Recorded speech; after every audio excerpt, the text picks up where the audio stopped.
चलिए आज हम कक्षा 10 का गणित विषय का पहला चैप्टर वास्तविक संख्याएं उसका क्वेश्चन प्रैक्टिस करेंगे। पहला क्वेश्चन है, दो संख्याओं का गुणनफल 2166 है, उनका मौसा 19 है, तो उनका लौसक ज्ञात कीजिए। तो देखिए संख्याओं का गुणनफल क्या होता है, लौसक गुने मौसा। मौसा दिया हुआ है, लौसक निकालना था, इससे इसको भाग देंगे, कितना कटेगा 19 से इकाई 19 बचेगा 2, 26 19 से इकाई 19 बचेगा कितना 7, तो 76 19 चौक 76, कितना का आंसर 114, ऑप्शन नंबर सी। दूसरा है, यदि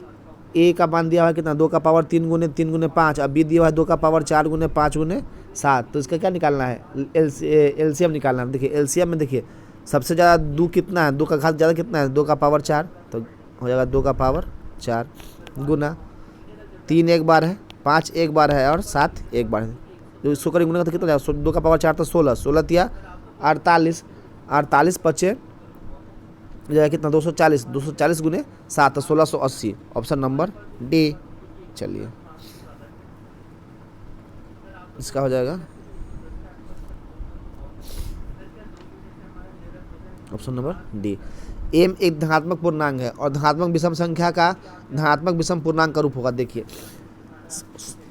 अगर इसमें 4 से गुना करते हैं तो क्या रहेगा, ये सब संख्या ही रह जाएगा, तो विषम ने क्या करेंगे, विषम संख्या जोड़ना पड़ेगा, तो विषम संख्या किसमें जोड़ा गया है, ऑप्शन नंबर सी में।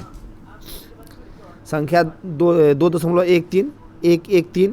1113 1113, देखिए संख्या बढ़ते हुए रूप में जा रहा है, तो ये क्या हो जाएगा अपरिमेय संख्या। 144 के अभाज्य गुणनखंड में 2 का घातांक कितना है, तो देखिए तोड़ना किसको 144 को, ये कितना होता है 16 गुने 9। चलिए पूछ रहा सिर्फ 2 के बारे में, तो 16 में 2 का पावर कितना हो जाएगा 4, ऑप्शन नंबर सी। यदि ए और बी अभाज्य संख्या है और ए और बी का लौसा है, देखिए अभाज्य संख्याओं का लौसा क्या होता है, उनका गुणनफल ही हो जाता है, option number C A B. दो परिमेय संख्याओं के बीच अधिकतम कितनी अपरिमेय संख्या हो सकती है, तो ये होती है अनंत, ऑप्शन नंबर डी। निम्न में से कौन सा अभाज्य संख्या है, अभाज्य संख्या कौन सा हो जाएगा 23, ऑप्शन नंबर बी।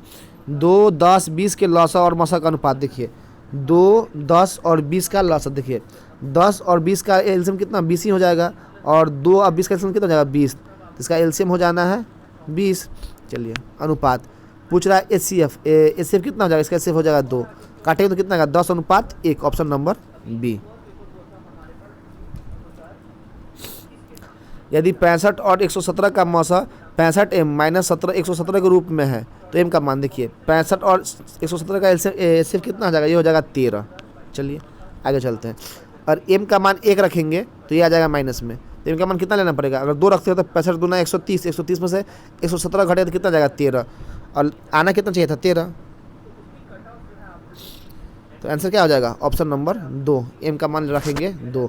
सबसे छोटी भाज्य संख्या और सबसे छोटी अभाज्य संख्या का मौसा कितना होता है, सबसे छोटी भाज्य संख्या क्या है, यह है 4, और सबसे छोटी अभाज्य संख्या क्या है 2, तो 4 और 2 का एचसीएफ कितना हो जाएगा 2, ऑप्शन नंबर बी।